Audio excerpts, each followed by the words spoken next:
Um rio de água turquesa aparece no meio de um vale, mas ele não estava lá há 20 anos. Ele está assentado sobre uma aldeia inteira, engolida pela terra. Este é o Lago Atabad. E é apenas uma das 30 paragens na nossa jornada pelo Paquistão. Este país é uma terra de extremos.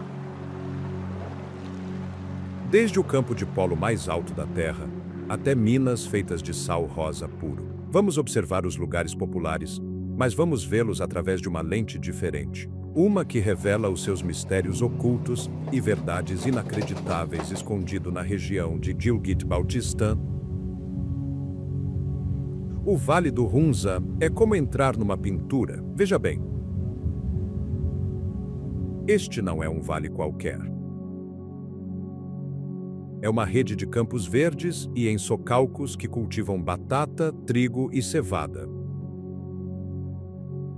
Todos dispostos contra o pano de fundo de gigantes cobertos de neve como o Hakaposhi. Um pico que sobe mais de 25 mil pés no céu.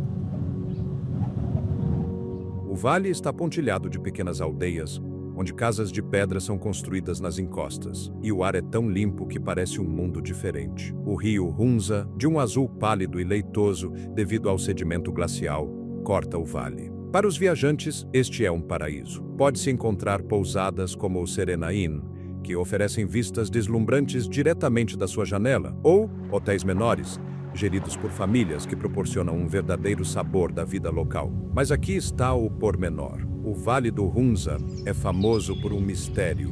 Durante décadas espalharam-se histórias sobre as pessoas que vivem aqui. A lenda diz que muitos habitantes locais vivem bem além dos 100 anos de idade. Alguns até alegaram ter 120 anos ou mais. Isto levou as pessoas a chamá-lo de Shangri-La do Paquistão. O mistério é... Por quê? Alguns dizem que é a água filtrada pelos glaciares. Outros apontam para a dieta local, que é rica em alperces, comidos frescos, secos e até mesmo sob a forma de óleo. Eles também comem muitos grãos integrais e muito pouca carne. O que muitos negligenciam é o fator uau por trás disso. Embora as alegações de viver até 150 anos possam ser exageradas, a saúde do povo Hunza é notável. A região esteve isolada durante séculos, o que significa que a sua dieta e estilo de vida foram preservados. Um facto surpreendente é o uso de algo chamado bolo de alperce, que não é uma sobremesa.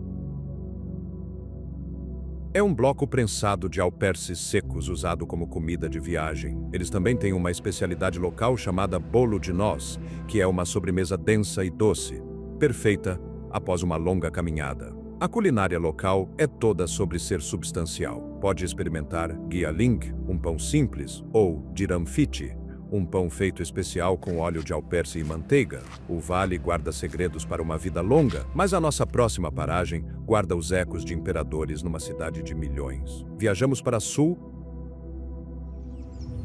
para o coração do Punjab, para a movimentada e antiga cidade de Lahore. Esta cidade é um turbilhão de rickshaws, mercados de especiarias e história. E a joia da coroa de Lahore é a Mesquita Badshahi, construído nos anos 1670 pelo imperador Mughal Aurangzeb. Este edifício é uma declaração. À distância, apenas se veem as suas 3 cúpulas maciças de mármore branco e os minaretes altos e esguios em cada canto. Mas ao aproximar-se, o que impressiona é a sua escala. Toda a estrutura é feita de arenito vermelho escuro, esculpida com padrões florais intrincados. Para entrar, sobe-se um longo lance de 22 degraus. O pátio principal é um dos maiores do mundo. Qual é o fator uau aqui? Este espaço ao ar livre é tão vasto que pode acomodar 100 mil pessoas ao mesmo tempo. É quase difícil de imaginar. De pé no meio, sentimos-nos minúsculos. O salão de oração principal é igualmente impressionante, decorado com estuques detalhados e frescos. Mas, como qualquer lugar tão antigo, tem os seus mistérios. Lahore é uma cidade de histórias. E a Mesquita Badshahi não é exceção. Fica diretamente em frente ao Forte de Lahore, e as lendas dizem que há túneis secretos a ligar os dois, construídos para a família real assistir às orações sem ser vista pelo público. Ao pôr do sol, quando o arenito vermelho brilha na luz fraca, as pessoas dizem que o local tem uma sensação diferente. Os locais sussurram contos de ouvir ecos nos salões vazios, como os espíritos dos imperadores Mughal que uma vez caminharam por lá, ainda a guardar a sua obra-prima. E vamos falar sobre a comida. Você está em Lahore, a capital gastronômica do Paquistão.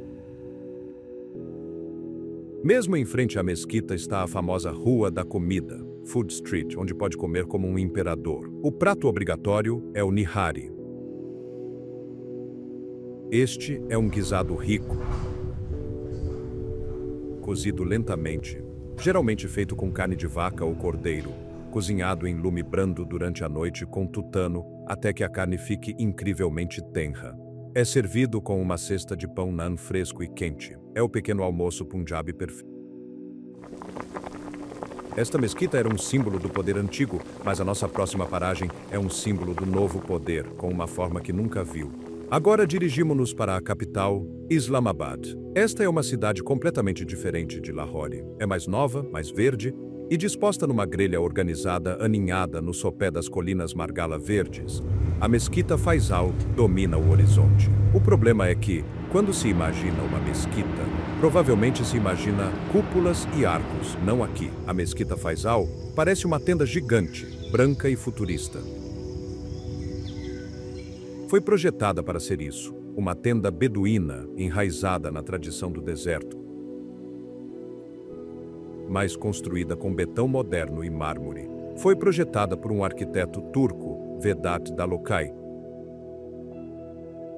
e foi um presente do rei Faisal da Arábia Saudita. O fator uau é o seu tamanho.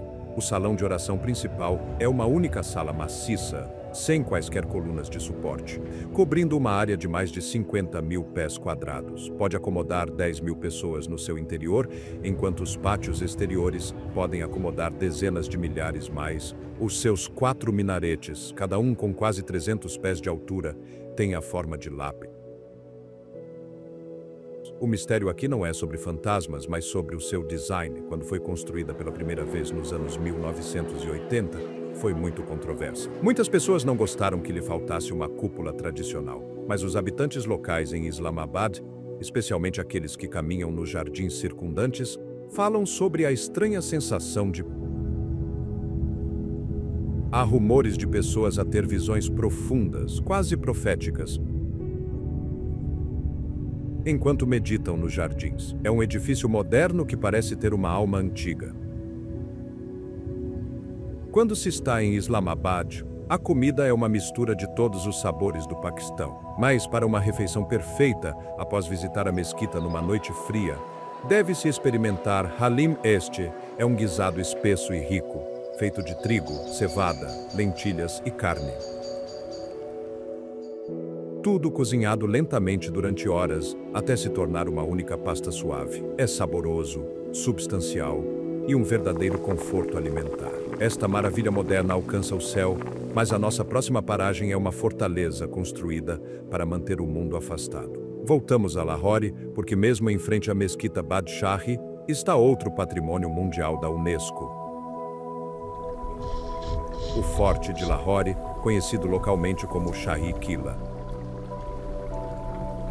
Esta não é apenas uma fortaleza, é uma cidade dentro de uma cidade. As suas paredes maciças e avermelhadas cercam uma área de mais de 49 acres. Este lugar foi construído, destruído e reconstruído durante séculos, mas a sua versão mais gloriosa foi criada pelos imperadores Mughal. Ao entrar, está a caminhar pela história. Pode ver palácios, jardins e apartamentos reais. A parte mais famosa é o Shish Mahal, ou o Palácio dos Espelhos. As paredes e os tetos estão cobertos por milhares de pequenos e intrincados espelhos. A lenda diz que se acender uma única vela lá dentro, Toda a sala brilha como se estivesse cheia de estrela. Mas aqui está o mistério. O forte é um labirinto de salões, câmaras e, segundo a lenda, passagens secretas. Um dos lugares mais estranhos é o Hatipa'er, ou as Escadas do Elefante. Esta é uma escadaria larga e inclinada com degraus maciços. Por quê? Foi construída para que a família real pudesse subir nos seus elefantes até aos seus apartamentos privados. Isso é um fator uau de puro poder real. Mas o mistério mais profundo reside nos cantos mais escuros do forte. Os locais falam sobre os fantasmas de príncipes que foram traídos e encontraram o seu fim dentro destas paredes, nas partes silenciosas do forte. Alguns dizem que ainda se pode sentir a presença do seu passado dramático e, por vezes, trágico. Depois de explorar, ficará com fome e Lahore cumpre. Uma comida de rua clássica que tem de experimentar é o peixe frito de Lahore, Lahore Fish Fry. Este não é o seu peixe frito comum. O peixe, geralmente um peixe de rio local, é marinado numa massa vermelho-alaranjada, brilhante, cheia de especiarias como farinha de grão, chili e cominho. Depois, é frito em imersão até ficar perfeitamente crocante por fora e tenro por dentro. É servido quente com um acompanhamento de naan e uma pitada de chaat masala picante. Esta fortaleza guarda os segredos dos imperadores, mas a nossa próxima paragem guarda os segredos de uma civilização que desapareceu há 4.000 anos. Viajamos para sul, para a província de Sindh, para uma paisagem quente e poeirenta. Aqui, erguendo-se das planícies do Vale do Rio Indo, estão as ruínas de Mohenjo-Daro. Estas não são apenas algumas paredes antigas. Esta é uma das maiores e mais avançadas cidades da antiga civilização do Vale do Indo, que floresceu há mais de 4.000 anos. Para colocar isso em perspectiva, esta cidade estava a prosperar ao mesmo tempo que as pirâmides estavam a ser construídas no Egito. Caminhar pelas ruínas é uma experiência alucinante. Está a caminhar em ruas dispostas numa grelha perfeita. Pode ver os restos de casas de tijolo, edifícios públicos e até um grande banho, um enorme tanque de água público que foi impermeabilizado com alcatrão natural. O fator uau é o seu planeamento urbano. Esta cidade tinha um sistema de drenagem complexo, com esgotos cobertos a correr pelas ruas. E algumas casas até tinham sanitas interiores e algeroses de lixo. Esta era uma cidade avançada, superior a muitas cidades europeias milhares de anos depois. Mas aqui está o mistério, e é um grande. O que aconteceu com ela? Por volta de 1900 a.C., esta civilização inteira e avançada simplesmente desapareceu. A cidade foi abandonada. Não há sinais de uma guerra maciça. Os esqueletos encontrados não mostram sinais de uma grande batalha. Então, o que aconteceu? Algumas teorias apontam para um declínio gradual à medida que o rio Indo mudou o seu curso, tornando a agricultura impossível. Outros sugerem uma mudança climática, mas as teorias mais loucas que são sussurradas são muito mais estranhas. Como a cidade foi simplesmente deixada, como se todos tivessem ido embora. Alguns até sugeriram invasões alienígenas ou um evento súbito e desconhecido que os aniquilou. A verdade é que ninguém sabe ao certo. Como está em Sindh, tem de experimentar a comida local. O prato clássico é o Sindhi Biryani. Este é diferente de outros biryanis. É um prato de arroz aromático, mas a versão Sindhi é conhecida por ser mais picante e usar uma quantidade generosa de batatas e frutas secas como ameixas no caril de arroz e carne, dando-lhe um sabor único, picante e ácido ao mesmo tempo. O povo de Mohenjo-Daro desapareceu, mas a nossa próxima paragem é um lugar que as pessoas sonham em encontrar, um prado guardado por fadas. Voltamos para norte, bem para norte, para o lugar onde as montanhas são as maiores da Terra. Para chegar a Fairy Meadows, Prados das Fadas, tem de o merecer. Primeiro, percorre-se uma das pistas para jeeps mais perigosas do mundo, uma estrada de terra estreita e sinuosa esculpida na encosta de uma montanha, com uma queda vertical de milhares de pés para o vale abaixo. Se conseguir aguentar a viagem, será deixado para uma caminhada de 2 a 3 horas. E depois, vê-lo. Fairy Meadows é um prado alpino deslumbrante, exuberante e verde, situado a uma altitude de cerca de 11.000 pés. É um salpico de verde brilhante, pontilhado de pinheiros e pôneis a pastar. Mas a razão pela qual é famoso é a vista. Bem à sua frente, a preencher todo o céu, está o terrivelmente belo Nanga Parbat. Esta é a 9ª montanha mais alta do mundo. Uma parede colossal de rocha, gelo e neve que sobe a mais de 26.600 pés. O fator uau é a sua face vertical. O Nanga Parbat tem a reputação de ser um dos picos mais temíveis do planeta. É conhecido pelos seus desafios extremos, e muitos que tentaram a escalada, infelizmente, não regressaram. Isto deu-lhe um apelido sombrio entre os alpinistas. Mas o mistério deste lugar está no seu nome, Fairy Meadows. Lendas locais, que são muito antigas, dizem que este prado é o lar de fadas. Diz-se que são as guardiãs da montanha e que dançam nas névoas que rolam pelo vale. A comida aqui é comida de montanha simples e substancial. Depois de uma noite fria numa cabana de madeira, o único tipo de hotel aqui, a melhor coisa é um pequeno almoço local. Terá chapati fresco, um pão, servido com puré ou geleia de alperce. Os alperces desta região são famosos, e o puré é uma forma doce, ácida e energética de começar um dia de caminhada à sombra da grande montanha. Este prado é o fim de uma estrada perigosa. Mas a nossa próxima paragem é a Estrada Perigosa, uma maravilha da engenharia.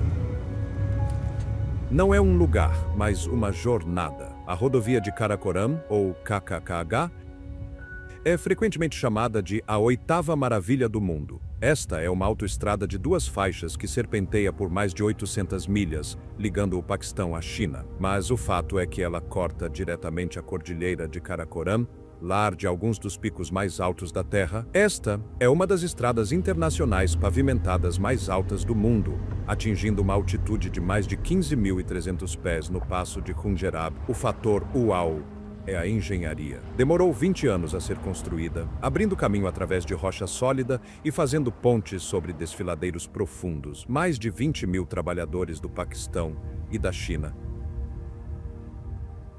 trabalharam nela. O que muitos negligenciam é o custo. Centenas de trabalhadores perderam as suas vidas durante a sua construção. Uma lembrança sombria do desafio ao percorrê-la. É-se rodeado por gigantes. Passa-se pelo Nanga Parbat, Rakaposhi e dezenas de outros picos com mais de 20.000 pés de altura. O mistério da KKH não é sobrenatural, mas é assustador. Os motoristas que a percorrem falam frequentemente sobre os túneis de escuridão. Não são túneis feitos pelo homem, mas longas seções cobertas da estrada, projetadas para proteger os carros de deslizamentos de rocha e avalanches frequentes. Conduzir através deles, com o vento a uivar lá fora, parece que se está a passar por uma passagem amaldiçoada ou assombrada, com a montanha à espera para se mover. A comida ao longo da KKH é uma mistura de culturas. Na cidade de Hunza, ao longo da rodovia, deve-se experimentar um chapli kebab. Mas este não é o kebab típico. É um rissol plano e redondo de carne picada, misturado com especiarias, tomate e sementes de romã, depois frito numa frigideira grande e rasa. É uma especialidade da região de Khyber Pakhtunkhwa e uma refeição saborosa e perfeita na longa estrada. Esta rodovia foi construída pelo homem, Mas a nossa próxima paragem é uma fortaleza tão grande que parece ter sido construída por gigantes. De volta ao Punjab. Mas desta vez, para uma área mais acidentada e montanhosa. Aqui encontra-se o Forte Rohtas, uma enorme fortaleza do século XVI, construída pelo rei afegão Sher Shah Suri. O que se deve entender é que este forte foi construído por uma razão: ser um símbolo de poder inexpugnável e intimidante. E é.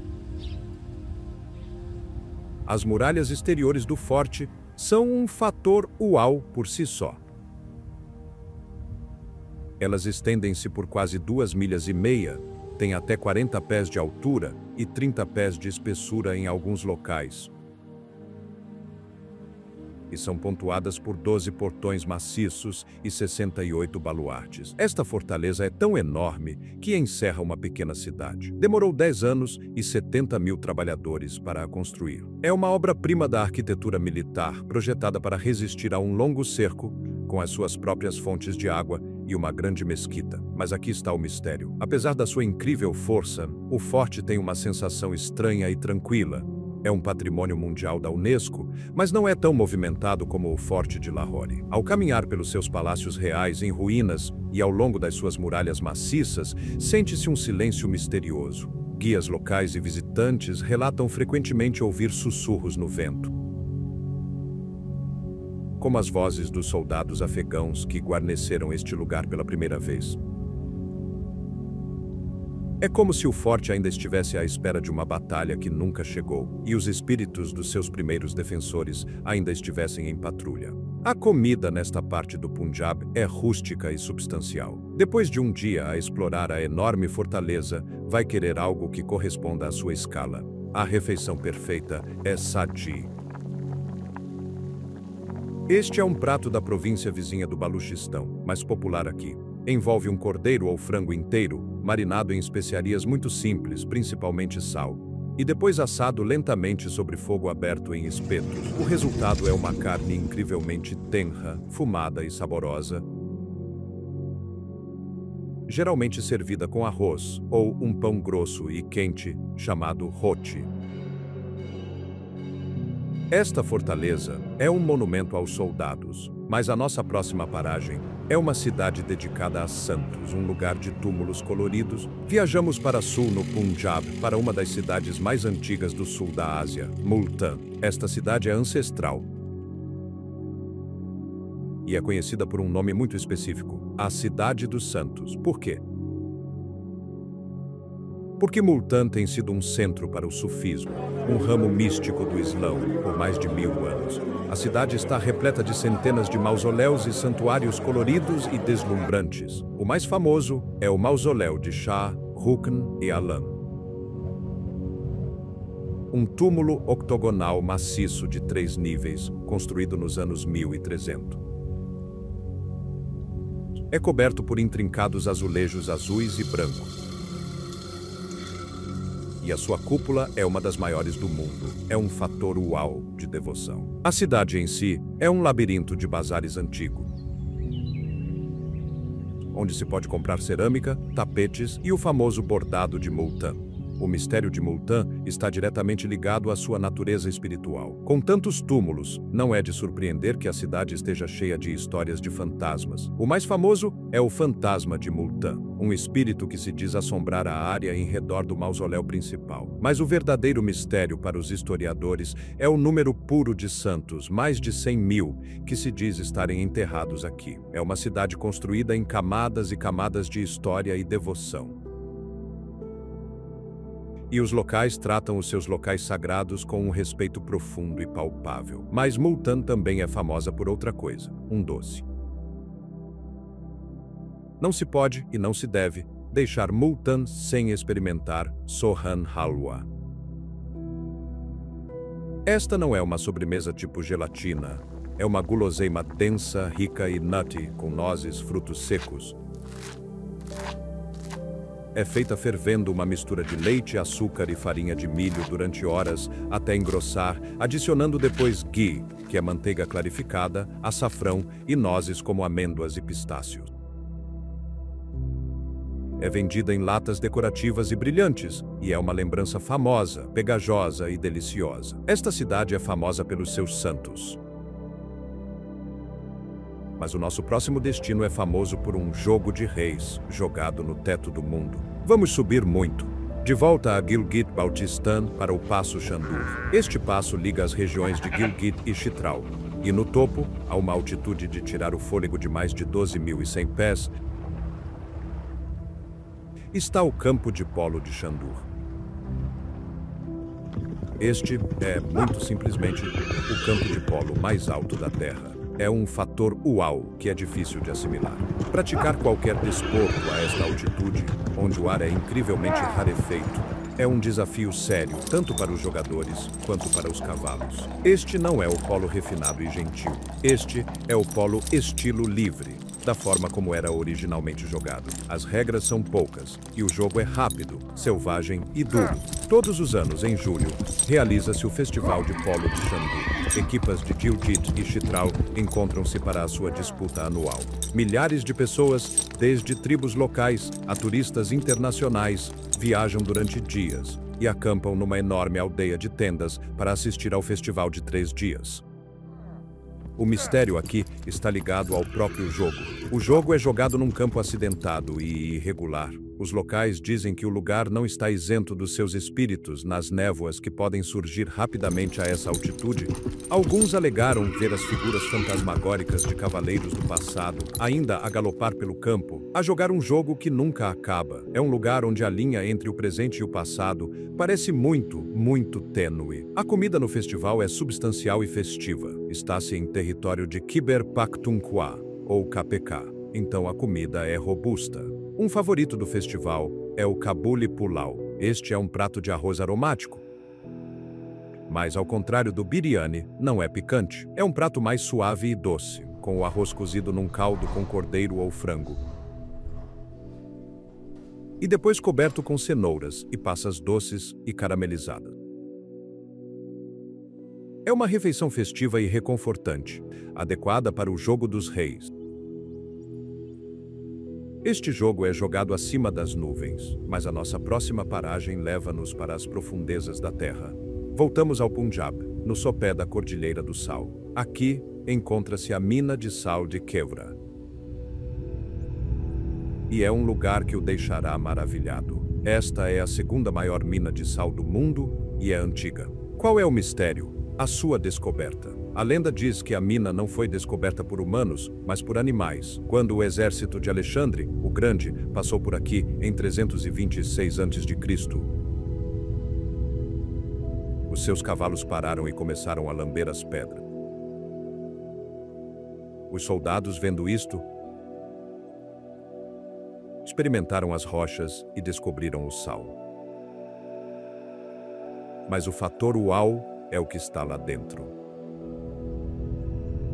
Esta não é uma mina escura e apertada, é um vasto mundo subterrâneo. Apanha-se um pequeno comboio elétrico para o fundo da montanha e ele abre-se numa rede de túneis e câmaras maciças. A mina tem mais de 25 milhas de túneis espalhados por 17 andares ou níveis, e as paredes, elas brilham. O sal aqui é de um belo vermelho rosado, e as câmaras são iluminadas com lâmpadas que fazem o lugar inteiro parecer um palácio de cristal. Os mineiros esculpiram coisas incríveis no sal. Há uma pequena mesquita feita inteiramente de tijolos de sal brilhantes. Há uma réplica de um famoso monumento paquistanês. Há até lagos profundos e cristalinos de água salgada nos níveis inferiores, formando uma espécie de lago subterrâneo. O ar é fresco e, claro, salgado. Muitas pessoas vêm aqui apenas para respirar o ar, que se diz ter propriedades curativas. Ao regressar ao sol, estará com sede. O antídoto perfeito para o ar salgado é um lassi salgado, frio e refrescante. Lassi é uma bebida à base de iogurte, e embora o lassi doce, como o lassi de manga, seja popular, a forma tradicional do Punjab é salgada. É uma mistura simples de iogurte, água e sal. às vezes com um pouco de cominho, misturada até ficar espumosa. É a bebida perfeita, refrescante e reidratante, após uma viagem a um mundo feito de sal. Esta mina esconde um mundo subterrâneo, mas a nossa próxima paragem é um parque desértico que esconde uma princesa feita de pedra. Agora viajamos para a enorme, selvagem e acidentada província do Baluchistão. Ao longo da rodovia costeira de Makran, que corre ao longo do Mar Arábico, encontra-se o Parque Nacional de Hingol. Este parque é enorme, cobrindo mais de 600 mil acres. Mas este não é um parque verde e florestado. É uma paisagem dramática e de outro mundo. É um deserto de desfiladeiros rochosos, planícies e estranhas formações rochosas esculpidas pelo vento. Também tem uma costa e, numa área, pode encontrar vulcões de lama ativos, pequenos montes que borbulham e arrotam lama cinzenta e fria. O fator uau é a própria paisagem. Parece Marte. Mas a maior atração é uma formação rochosa conhecida como a Princesa da Esperança. É um pináculo de rocha alto e natural que foi erodido pelo vento e pela areia, com o que se parece, exatamente como uma mulher alta com uma saia e coroa a olhar para o horizonte. É um truque incrível da natureza. Então, onde está o mistério?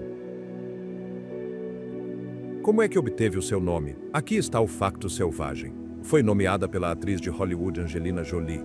Quando visitou a área em 2002 como embaixadora da boa vontade da ONU, ficou tão impressionada com o olhar esperançoso e desafiador da rocha semelhante a uma estátua que a nomeou a Princesa da Esperança. E o nome pegou. Não muito longe está outra formação chamada a Esfinge do Baluchistão, que se parece exatamente com a sua contraparte egípcia. A comida no Baluchistão é rústica e fumada. Dada a sua localização na costa, pode encontrar o caril de peixe de Balok, Balok Fish Curry. Mas o fato é que este caril é frequentemente feito com peixe seco, dando-lhe um sabor único, pungente e intensamente saboroso. É picante e muitas vezes comido com um pão grosso e plano, perfeito para o ambiente desértico, duro e belo. Esta princesa é feita de rocha. Mas a nossa próxima paragem é um vale que já foi um centro de paz e meditação. Voltamos à província do norte de Khyber Pakhtunkhwa, ou KPK, para o Vale de Swat. Este lugar é famosamente conhecido como a Suíça do Oriente. E o título assenta. É um vale incrivelmente belo com o rio Swat a correndo e turquesa, campos verdes exuberantes, florestas densas e cascatas, tudo rodeado por montanhas cobertas de neve. É um local popular tanto para o turismo de verão quanto de inverno, com locais para esquiar, fazer caminhadas e pescar. Mas o fator uau de Swat é a sua história. O que muitos negligenciam é que este vale foi um grande centro para a civilização budista Gandhara há mais de 2000 anos. O vale inteiro é como um museu ao ar livre. Ao fazer caminhadas, pode se deparar com as ruínas de antigos mosteiros budistas, conhecidos como estupas, e entalhes gigantes e impressionantes de Buda gravados nas encostas dos penhascos. Era um lugar de paz, arte e aprendizagem. O mistério é o que ainda está escondido. Disse que o vale está cheio de tesouros perdidos. Textos antigos falam de uma estupa dourada e de bibliotecas escondidas de pergaminhos. Existem até lendas locais, misturando história budista e grega, graças à passagem de Alexandre o Grande, que falam de cavernas escondidas cheias de tesouros do seu exército, ainda à espera de serem descobertos. A comida em Swat é puramente KPK. O prato mais famoso, que encontrará na cidade principal de Mingora, é o chapli kebab. Já o mencionamos antes, mas vale a pena repetir, porque é o rei dos kebabs nesta região. É um rissol grande e plano de carne picada de vaca ou cordeiro, misturado com uma mistura secreta de especiarias, sementes de romã esmagadas e tomate. É frito numa enorme chapa rasa e servido a chiar de quente com naan fresco e É crocante, picante e absolutamente inesquecível. Este vale foi um lar para monges budistas, mas a nossa próxima paragem é o lar de uma tribo única, com uma cultura diferente de qualquer outra. Escondidos nas montanhas de Hindu Kush, de Khyber Pakhtunkhwa ou KPK, perto da fronteira com o Afeganistão, estão os 3 vales de Bumbured, Rumbur e Birir. Estes são os vales de Kalash. O que os torna tão especiais? O povo Kalash é um grupo étnico único e não são muçulmanos. São pagãos, praticando uma religião antiga baseada na natureza, espíritos e um único Deus criador. O fator Uau é a sua cultura. Restam apenas cerca de 3 ou 4 mil Kalash.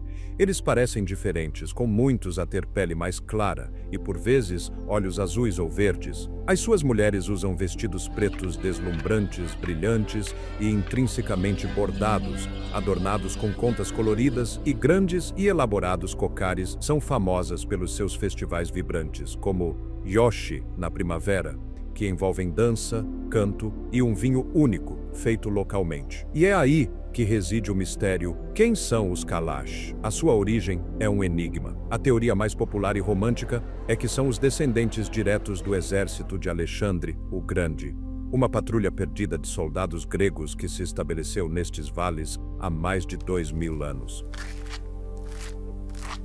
Embora a evidência de ADN não seja conclusiva, os próprios Kalash contam frequentemente esta história. Os seus rituais antigos e crenças politeístas tornam-nos numa verdadeira ilha de cultura na região. A comida dos Kalash é tão única quanto a sua cultura. É baseada no que eles podem cultivar nos seus vales de grande altitude. Um prato especial é bilili, que é um tipo de pão, mas é feito com massa misturada com nozes picadas e mel, depois frito numa frigideira. Eles também fazem um burfi especial de noz, uma barra doce e densa, feita de nozes locais e mel. É simples, natural e delicioso. Estes vales guardam uma tribo perdida, mas a nossa próxima paragem guarda um lago que se diz ser amaldiçoado pelo amor de uma fada. Também em KPK estão os vales de Naran e Kagan. Esta área é um dos destinos turísticos mais populares em todo o Paquistão. É um paraíso de montanha clássico. Um longo vale esculpido pelo rio Kunyar, com colinas cobertas de pinheiros, pequenas aldeias e vistas deslumbrantes. Mas a principal razão pela qual todos vêm aqui é para ver os lagos. O mais famoso de todos é Saif-ul-Maluk. Para lá chegar, apanha-se um passeio acidentado de jeep de 30 minutos por um caminho de montanha a partir da cidade de Naran. Quando se chega ao topo, a mais de 10.600 pés, é-se recebido por uma vista deslumbrante.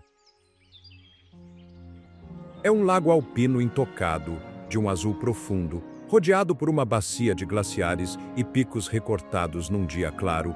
O lago reflete perfeitamente o pico mais alto do vale, Malika Parbat, ou Rainha das Montanhas. O fator Uau é a cor. A água é de um tom não terrestre de azul esverdeado, tão clara que se pode ver as rochas no fundo, mas o mistério é a sua lenda. Este lago não é apenas um corpo de água, é o centro de uma famosa e trágica história de amor. A história diz que um príncipe persa, Saif-ul-Maluk, se apaixonou por uma princesa fada chamada Badr-ul-Jamalá, que viu num sonho. Ele viajou pelo mundo por ela e finalmente encontrou-a aqui, neste lago. Mas um gigante que também estava apaixonado pela fada ficou enfurecido. O príncipe e a princesa fugiram, e o gigante, na sua fúria, esmagou a montanha, criando o lago. A lenda diz que o lago ainda está amaldiçoado e as fadas ainda descem às suas margens à noite. A comida aqui,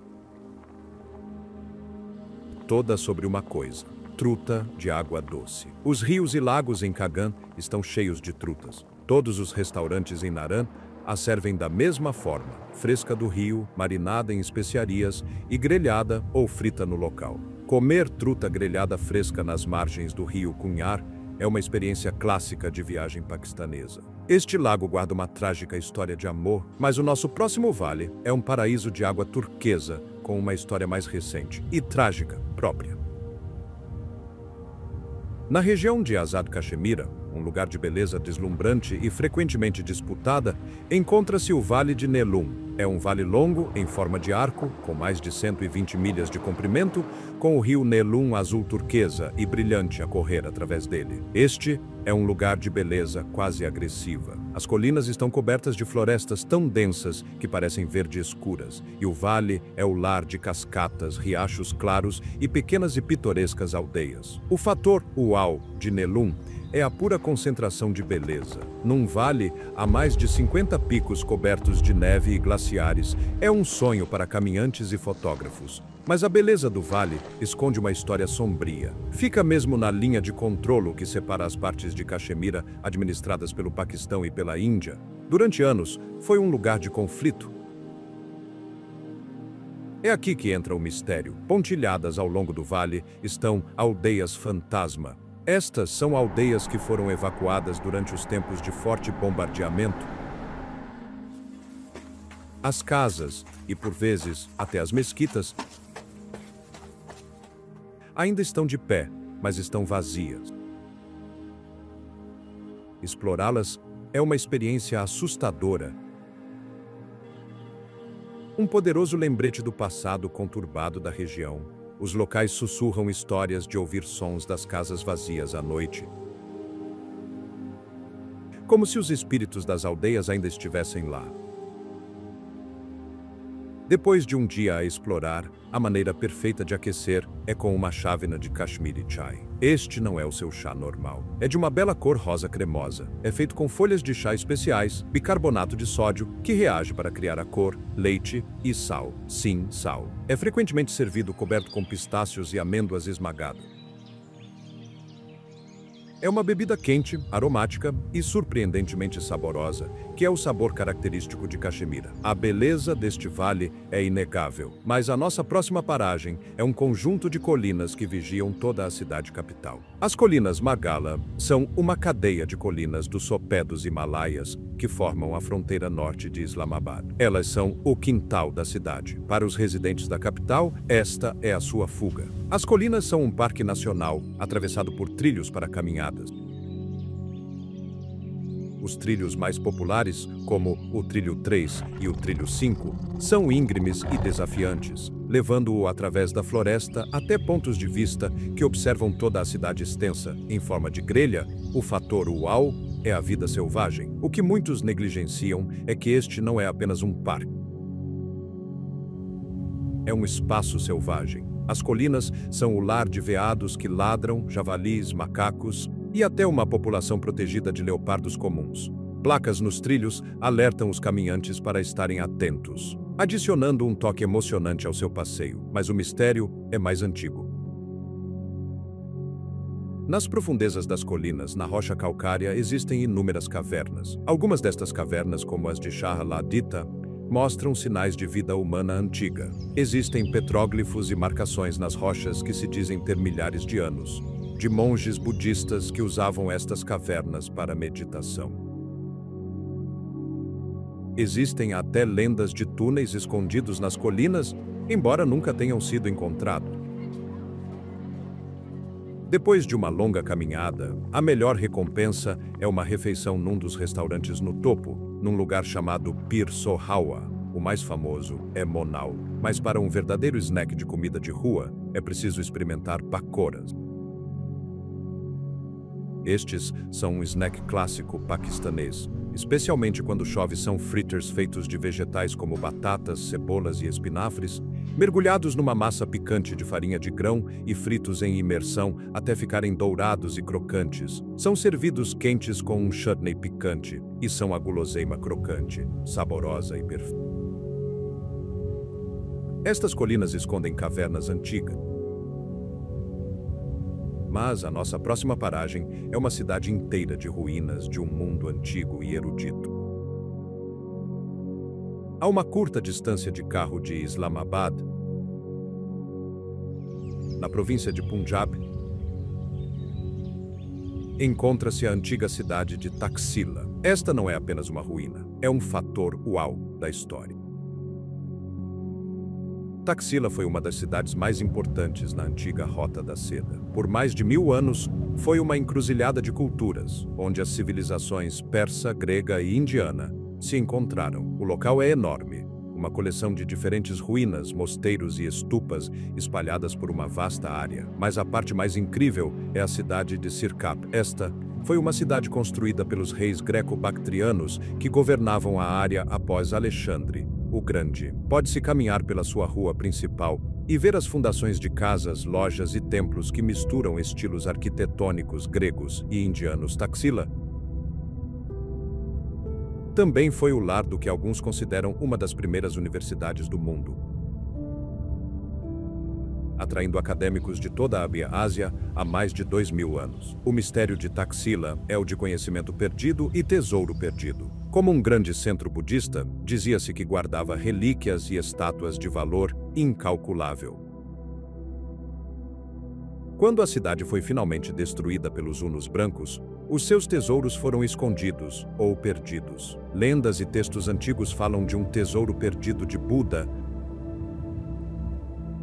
uma coleção de artefatos e pergaminhos inestimáveis escondidos numa câmara secreta ou estupa, ainda à espera de serem encontrados entre as ruínas. A comida aqui é simples e adequada à beira da estrada. Ao explorar as ruínas, encontrará vendedores a vender um snack popular e delicioso, aloo tikki. Estas são croquetes ou rissóis de batata saborosos e temperados. Batatas cozidas e esmagadas são misturadas com especiarias como cominho, coentro e chile, formadas em rissóis e depois fritas superficialmente até ficarem douradas e crocantes por fora. São frequentemente servidas com um chutney de menta ou tamarindo e são um snack perfeito, rápido e crocante. Esta cidade foi um centro de aprendizagem. Mas a nossa próxima paragem é um monumento a um único homem, reverenciado. Voamos para sul para a maior e mais caótica cidade do Paquistão, Karachi. Uma metrópole em expansão de mais de 20 milhões de pessoas na costa do Mar Arábico. No coração desta cidade pulsante está um lugar de pura calma e branco impressionante. Este é o Mazar-e-Quaid, o mausoléu do fundador do Paquistão, Muhammad Ali Jinnah, conhecido como Quaid-e-Azam ou Grande Líder. É uma peça icônica da arquitetura moderna, construída nos anos 1960.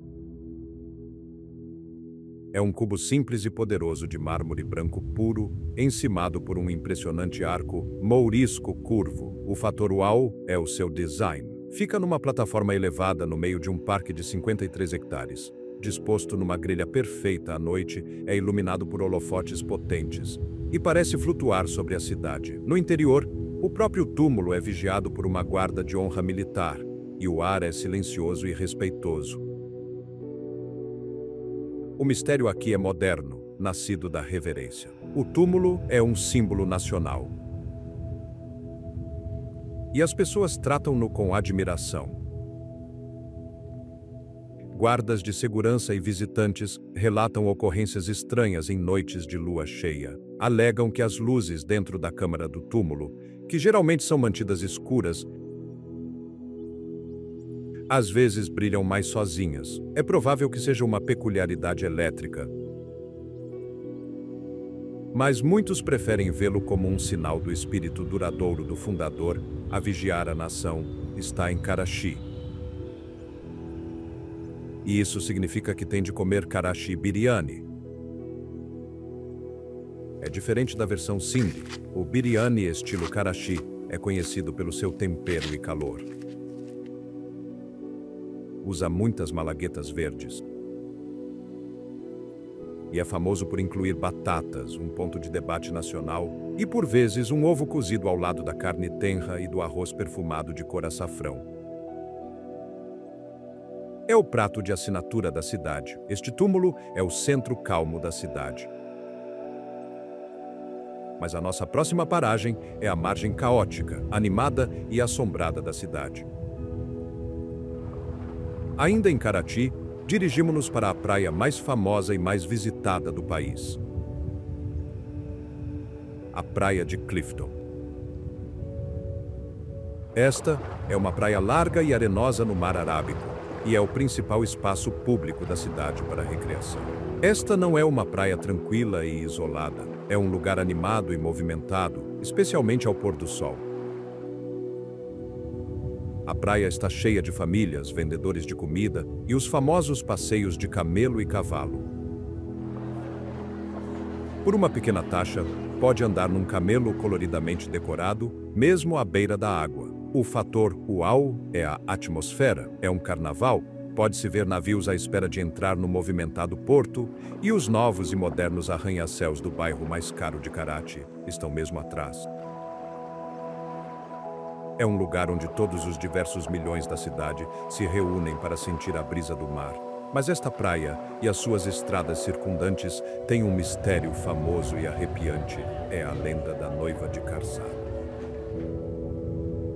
A estrada de Karsaz é uma rua principal perto da praia. A história diz que nas noites de sexta-feira, os motoristas verão uma mulher num traje de noiva vermelho completo a vaguear pela estrada. Às vezes ela pede boleia, apenas para desaparecer do banco de trás. Ou ela aparece nos faróis, fazendo com que os motoristas se desviem. É a história de fantasma mais famosa de Karachi. Uma lenda urbana moderna que adiciona uma camada de pavor às estradas costeiras próximas. A comida na praia é toda sobre snacks rápidos. Mas a verdadeira guloseima é o marisco fresco. Ao longo da praia, e especialmente na rua de comida do Daria, nas proximidades, pode-se obter camarão grelhado, grilled prawns. Estes são camarões grandes e frescos do Mar Arábico, marinados num masala vermelho picante e grelhados sobre carvão. São fumados, picantes e têm gosto de oceano. Esta praia é um ponto de encontro da cidade, mas a nossa próxima paragem é um local tão alto e frio que não vai acreditar que está na mesma província. Parece impossível, mas é verdade. Estamos na província de Sindh, conhecida pelo quente e plano Vale do Indo, e pela cidade sufocante de Karachi. Mas se viajar por horas para as montanhas Kirtar, encontrará a colina Gorak. Esta é uma estação de colina, um planalto de grande altitude e é o ponto mais alto em Sindh. A mais de 5.600 pés, o fator uau é o clima. Enquanto o resto da província está a ameaçar em temperaturas que podem atingir 120 graus Fahrenheit, a colina Gorak é fresca e arejada. No inverno, é o único lugar em Sindh que neva. A vista do topo é de tirar o fôlego. Está-se acima das nuvens, a observar uma vasta paisagem desértica e acidentada.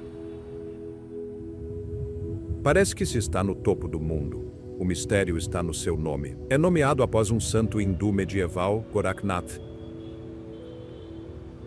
que se diz ter vagueado e meditado nesta colina. Havia outrora um pequeno templo hindu aqui. E as lendas dizem que os yogis que visitavam o pico teriam visões concedidas. É considerado um lugar de poder espiritual, um oásis de serenidade fresca e pensamentos claros no alto do deserto. A comida aqui é simples, pois é uma área remota, mas para aquecer numa noite fria na pousada básica no topo, teria a sorte de ter uma tigela de sindhi kadi. Esta é uma sopa única, ácida e reconfortante. É feita a partir de uma base de farinha de grão, besan e água azeda de tamarindo, depois cheia de vegetais como quiabo, batatas e feijão frade.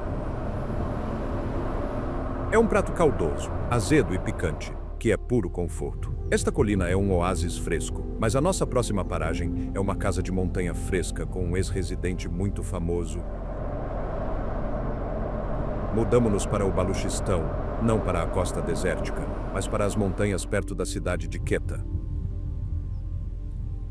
Aqui, a uma altitude de mais de 8.000 pés, está a cidade de Ziarat. Este é um refúgio de verão popular. Por quê? Porque é o lar da segunda maior floresta de zimbro do mundo. Estes não são pequenos arbustos. São árvores ancestrais e retorcidas, algumas das quais têm milhares de anos. O fator uau e a principal atração é a residência de Ziyarat. Este é um belo edifício de madeira escura com varandas largas e um telhado de zinco verde.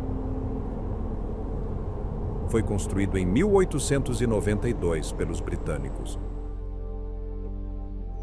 Mas é famoso por uma razão.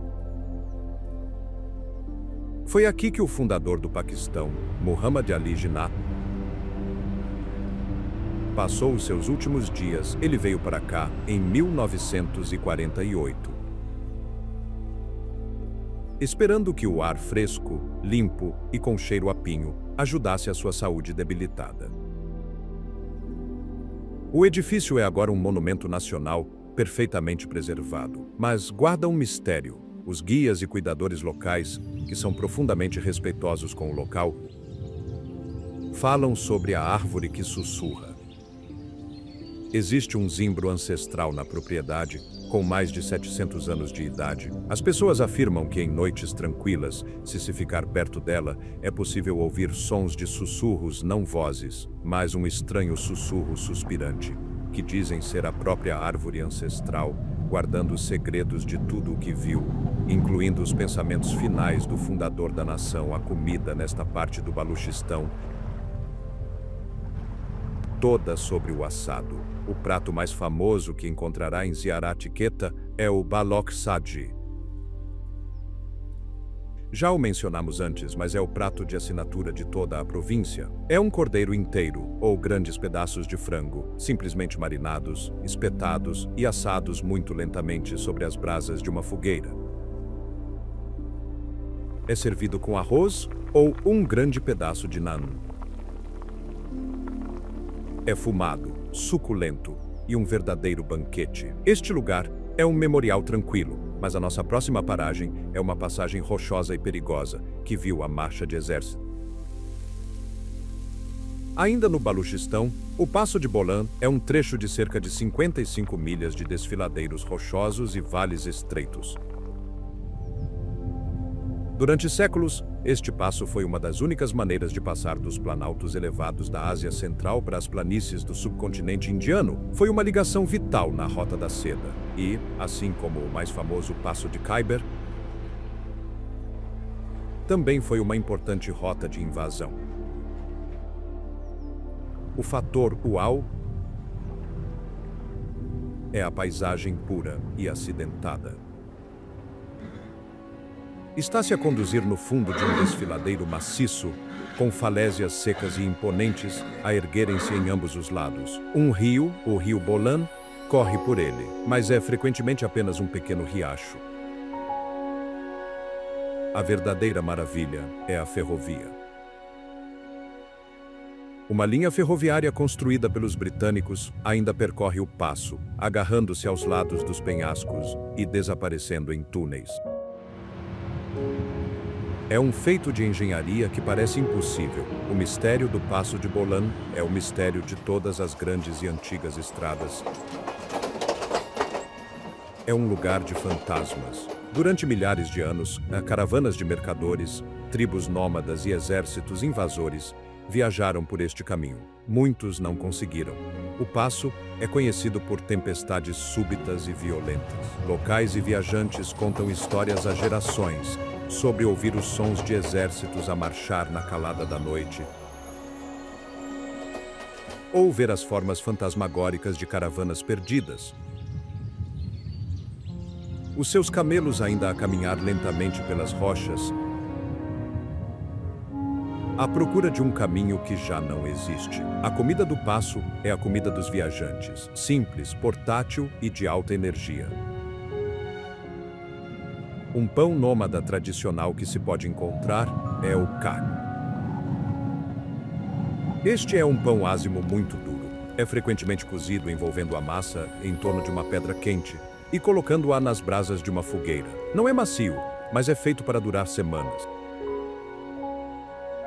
é frequentemente comido com chá adoçado com tâmaras. Este passo é uma porta de entrada, mas a nossa próxima paragem é um local de descanso final, para 1 milhão de pessoas.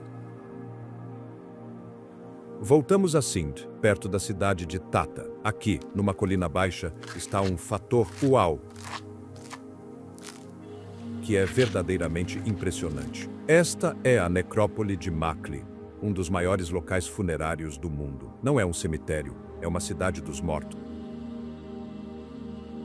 Espalhadas por quase 4 milhas quadradas, estão um número estimado de 500 mil a 1 milhão de túmulos. Estes túmulos foram construídos durante um período de 400 anos, do século XIV ao século XVIII. E não são sepulturas simples, são estruturas maciças e elaboradas. Pode-se ver enormes mausoléus em cúpula construídos para reis, sultões e santos, cobertos por intrincados azulejos azuis. E há milhares de túmulos de pedra menores, intrinsecamente esculpidos para nobres, acadêmicos e soldados. A escultura em pedra é tão detalhada que parece bordado em madeira. O mistério é o de lendas. Com tantos túmulos, o lugar é, claro, dito ser assombrado. Mas as lendas locais são mais específicas. Dizem que os espíritos dos antigos reis e santos sufis enterrados aqui ainda guardam os seus túmulos. Diz-se que protegem os vastos, e rumores, tesouros enterrados com eles. Pessoas que visitaram ao anoitecer alegaram ver luzes estranhas e sentir uma presença avassaladora, como se estivessem a ser observadas por 1 milhão de olhos invisíveis. A comida para um lugar assim seria festiva. Na cidade vizinha de Tata, para uma celebração, pode-se encontrar lagan. Este é um prato de ocasião especial, uma espécie de empadão. É um prato de carne de cordeiro ou carneiro picada, cozida com especiarias, e depois assada num forno com uma camada de batata, ou por vezes, uma crosta de massa. É uma refeição rica e festiva. Esta cidade dos mortos é vasta. Mas a nossa próxima paragem é uma única e maciça fortaleza a erguer-se de um mar de areia.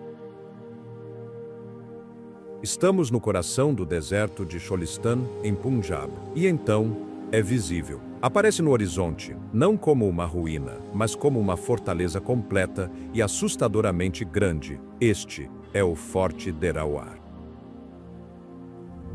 O fator uau é a sua forma perfeita e imponente. Tem 40 baluartes circulares maciços, torres, que se elevam da areia. As muralhas têm quase 100 pés de altura e estendem-se por quase 1 milha de circunferência. Parece uma miragem, um castelo de areia gigante que não devia ser real. Este forte está aqui há séculos. Primeiro construído por um Rajput hindu e mais tarde assumido pelos Nawabs de Bahawalpur, é um símbolo de poder no meio do nada. Mas o que é que está a guardar? Esse é o mistério. Diz-se que o forte está cheio de djinns, ou gênios. Lendas locais dizem que estes seres sobrenaturais são os verdadeiros guardiões das 40 torres do forte e que protegem os tesouros escondidos dos velhos nawabs, que se diz estarem enterrados em câmaras subterrâneas secretas. Mas há outro fator uau aqui. O que muitos negligenciam é que este deserto nem sempre foi um deserto. Arqueólogos descobriram que o forte se encontra nas margens do seco rio Hakra, que foi outrora um rio poderoso da civilização do Vale do Indo. Portanto, este forte não está no meio do nada. Está a guardar uma estrada ancestral e perdida. A comida do deserto é simples e rica. Um alimento básico aqui é rogni roti. Este não é um pão simples e plano. É um pão enriquecido, feito com farinha, leite e muita ghee, ou manteiga clarificada, e frequentemente coberto com sementes de sésamo. É macio, rico e amanteigado. Um alimento perfeito e de alta energia para comer com um caril simples no deserto duro. Este forte guarda um rio perdido. Mas a nossa próxima paragem é um palácio que foi transformado num paraíso de montanha para viajantes. De volta aos picos de Gilgit-Baltistan, no belo vale de Kaplu, nas margens do rio Shyok, está o Palácio de Kaplu. Este belo castelo em estilo tibetano foi construído em meados do século XVII para o rei local. É um edifício deslumbrante de madeira, pedra e paredes caiadas de branco, com um pátio central e entalhes intrincados. Durante décadas, o palácio caiu em desuso. Mas aqui está o fator uau. Foi resgatado. O Aga Khan Trust for Culture assumiu e restaurou meticulosamente o palácio, usando técnicas tradicionais e artesãos locais. É agora um hotel boutique deslumbrante e de alta qualidade, gerido pelos Hotéis Serena. Pode-se realmente ficar nos quartos do antigo rei, a observar as montanhas e o rio. Mas, é claro, um palácio tão antigo tem um mistério. Durante o restauro, trabalhadores e locais começaram a partilhar histórias. Dizem que certos quartos no antigo palácio são assombrados. A história mais comum é que os fantasmas das concubinas reais do rei, que outrora viviam numa ala separada, ainda permanecem. Hóspedes e funcionários relataram ouvir música fraca, passos e o som de risos de mulheres nos salões vazios à noite. A comida aqui é da tradição Balti. Um prato simples, nutritivo e ancestral que pode experimentar é a sopa de cevada balote. É uma sopa espessa e substancial feita de cevada, um grão que cresce bem nesta grande altitude. É frequentemente cozinhada com ervas locais e, por vezes, pedaços de carne de yak, tornando-a uma refeição perfeita e reconfortante. Após um dia a explorar o Vale Frio e Belo, este palácio é uma joia restaurada. Mas a nossa próxima paragem é um lugar tão vasto e alto que é chamado de a Terra dos Gigantes. Novamente em Gilgit-Baltistan, encontramos as planícies de Deosai Este. Não é um vale, é um planalto, e é o segundo planalto de grande altitude mais alto do mundo inteiro, com uma elevação média de mais de 13.500 pés.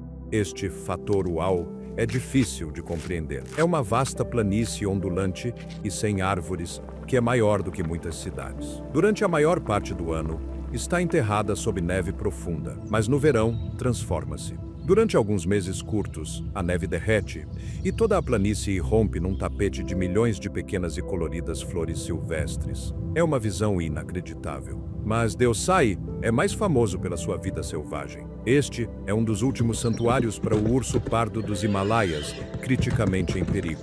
O mistério aqui é famoso. Esta paisagem vasta, vazia e de grande altitude é o território principal para lendas. E a grande lenda aqui é o Yeti, ou o Barmanou, como é conhecido localmente.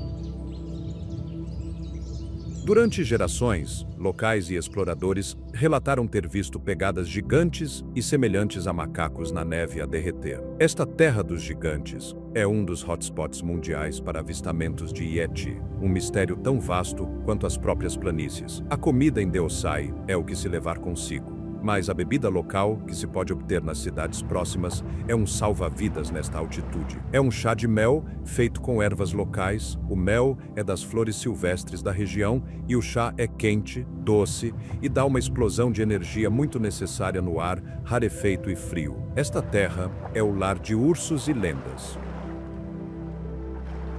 Mas a nossa próxima paragem é um lago que não estava aqui há apenas alguns anos. Ainda na região do Vale do Hunza, ao longo da rodovia de Karakoram,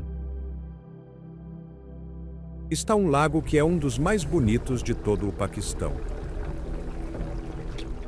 É uma deslumbrante fita de 21 milhas de comprimento de água turquesa intensa e opaca,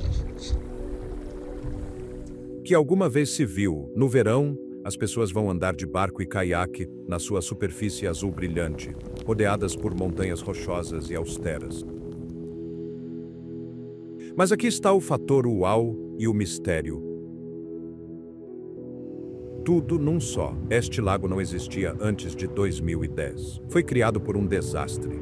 Em janeiro de 2010, um deslizamento de terra maciço, todo um lado de uma montanha, desmoronou-se. Bloqueou completamente o rio Hunza, criando uma barragem natural. A água acumulou-se e, ao longo dos próximos, afogou mais de 11 milhas da rodovia de Karakoram e submergiu toda a aldeia de Atabad hoje. O lago é uma grande atração turística, mas é um cemitério. O mistério é o que está por baixo. Uma aldeia inteira está sob centenas de pés de água. Os locais, que perderam as suas casas e quintas, contam histórias arrepiantes. Dizem que em dias calmos e tranquilos, por vezes se pode ouvir o som fraco e submerso dos sinos da mesquita da aldeia, ainda a tocar das profundezas. A comida nesta parte de Hunza é única. Além dos alperces, uma comida local famosa são as amoras. No verão, as árvores estão cheias delas, tanto brancas quanto pretas, podem se comprar frescas ou como um sumo de amora fresco. É uma bebida doce, natural e refrescante, que é um puro sabor do vale. Este lago nasceu de um desastre.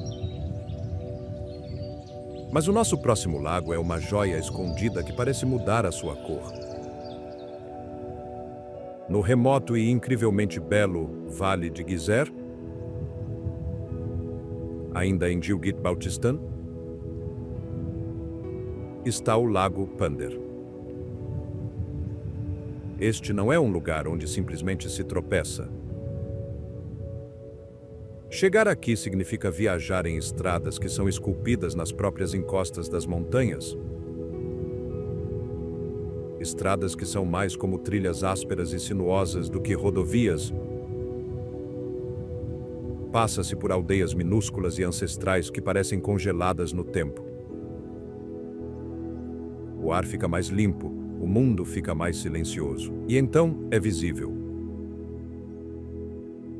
O Lago Pender não é um lago grande, dramático ou com o fator uau. É o oposto. É um lago pequeno, sereno e quase perfeitamente calmo, conhecido pela sua água verde azulada profunda. A aldeia de Pender é construída numa encosta com vista para o lago, com campos em socalcos que descem até a beira da água. Estes campos estão cheios de trigo e, notoriamente, de damasqueiros na primavera. O vale inteiro é inundado com flores rosa e brancas. O ar cheira a fumo de madeira das chaminés e a tomilho selvagem que cresce nas colinas. Ouve-se o som do rio Gizeh a correr ao longe, um constante e baixo rumor. Mas o próprio lago é frequentemente silencioso como vidro. O fator uau do Lago Pender é a sua paz perfeita, quase irreal. É uma joia escondida, um lugar para reflexão tranquila, pesca e caminhadas. Mas o que muitos negligenciam é como a cor do lago parece mudar. Não é apenas uma cor, está vivo. Os locais e guias dirão para observar o lago o dia todo. No início da manhã, é um verde esmeralda profundo, como uma joia líquida. Mas à medida que o sol sobe alto no céu, muda, transformando-se num azul safira brilhante. O que causa este truque de magia? Os cientistas diriam que são apenas os minerais na água do glaciar, ou a maneira como os raios do sol atingem o fundo em diferentes ângulos. Mas as pessoas que vivem aqui, elas apenas sorriem. Dizem que o lago tem um humor e está a mostrar os seus sentimentos. Dizem que o verde é quando o lago está a dormir e o azul é quando está acordado e a observar. Mas a verdadeira história de Pender, aquela que faz a pele arrepiar, é o seu nevoeiro. Por ser tão calmo e situado num vale profundo, um nevoeiro espesso e pesado cobre frequentemente o lago no início da manhã. Não é uma névoa leve e bonita, é um cobertor pesado. Eles chamam-lhe o sudário branco. Os pescadores locais, que saem em pequenos barcos de madeira tradicionais, têm histórias sobre o nevoeiro. Dizem que às vezes o nevoeiro é tão espesso que não se consegue ver o fim do próprio barco. Não se consegue ver a margem, nem se consegue ver a água a 5 pés de distância. Todo o som é abafado. E a única coisa que se consegue ouvir é o gotejar silencioso do próprio remo. E há histórias mais antigas e mais sombrias, histórias de pescadores que saíram para o sudário branco e simplesmente nunca mais voltaram. Nem um rasto, nem barco, nem equipamento, nada. É como se o próprio lago os tivesse engolido. Alguns sussurram sobre correntes estranhas e súbitas que aparecem do nada, puxando os barcos para uma água gelada e escura, que se diz ter centenas de pés de profundidade. Outros falam sobre um ponto frio, mesmo no meio do lago, um lugar onde o nevoeiro é sempre mais espesso e onde alguns relataram ouvir sussurros, vozes fracas a chamar da névoa. É apenas o vento a assobiar pelo vale, ou é outra coisa? São os fantasmas dos pescadores que foram levados, avisando os outros para se afastarem. Ninguém sabe, mas os pescadores locais nunca ficam na água quando o nevoeiro começa a surgir. Depois de uma manhã assim, é preciso algo para aquecer e para nos ancorar. A comida em Thunder é, sem surpresa, toda sobre o peixe. Este é um local famoso para a truta de Gilgit. Algumas das melhores do mundo. Mas aqui, eles têm uma maneira especial de a cozinhar. É frequentemente fumada. A truta fresca é apanhada diretamente daquela água misteriosa. É limpa e depois fumada lentamente sobre madeira de zimbro. Este não é um processo rápido, é uma arte. A madeira de zimbro cresce selvagem nas encostas e dá ao peixe um sabor delicado, fumado e delicioso que é único neste vale. A pele fica crocante e a carne por dentro é escamosa e rosa. É servida de forma simples, com um pedaço de pão plano acabado de fazer, chamado fiti. E talvez um pouco de chutney de alperce, feito com o fruto que cresce no socalco. É a refeição perfeita e reconfortante. Um sabor da terra para equilibrar o mistério da água. Este lago é uma joia escondida e nebulosa, mas a nossa paragem final é um espelho perfeito que reflete uma montanha coberta de glaciar. A nossa paragem final é perto da aldeia de Astori, não muito longe do Nanga Parbat. Esse é um nome que deve enviar um arrepio pela espinha. O Nanga Parbat é a montanha assassina, a 9ª montanha mais alta do mundo e uma das mais perigosas de escalar. Mas não a vamos escalar. Vamos a um lugar de beleza perfeita, que se encontra mesmo na sua sombra impressionante. Para chegar ao Lago Rama, sobe-se por um trilho íngreme e bonito. A estrada é áspera e a viagem é lenta. O ar fica mais rarefeito, mais frio, deixa-se o vale empoeirado para trás e entra-se num mundo diferente. Conduz-se através de uma floresta de pinheiros e abetos altos e então irrompe-se para um prado a cerca de 10.800 pés, chama-se Prado Rama, e é como algo saído de um sonho. É um pasto enorme, aberto e verde, pontilhado de flores silvestres, e ao longe vêem-se os picos maciços e cobertos de gelo do maciço Nanga Parbat. Não se consegue escapar à presença do Nanga Parbat. Mesmo neste prado perfeito, é possível senti-lo. A montanha é um lembrete de que esta beleza tem um preço. O clima aqui pode mudar num instante. Um dia ensolarado e bonito pode transformar-se numa nevasca cega sem aviso. Isto não é apenas um parque, é a margem de um dos lugares mais selvagens e indomáveis da Terra. É isso que torna o prado tão especial. É um pequeno bolso de paz perfeita na soleira do perigo total. E mesmo no meio dele está o lago. O lago em si é um pequeno lago alpino com água cristalina, alimentado pelos glaciares das montanhas próximas. A água é tão fria que é como gelo líquido, mas o fator uau aqui não é o lago em si, é o reflexo. Num dia claro e calmo, o lago torna-se um espelho perfeito e imaculado.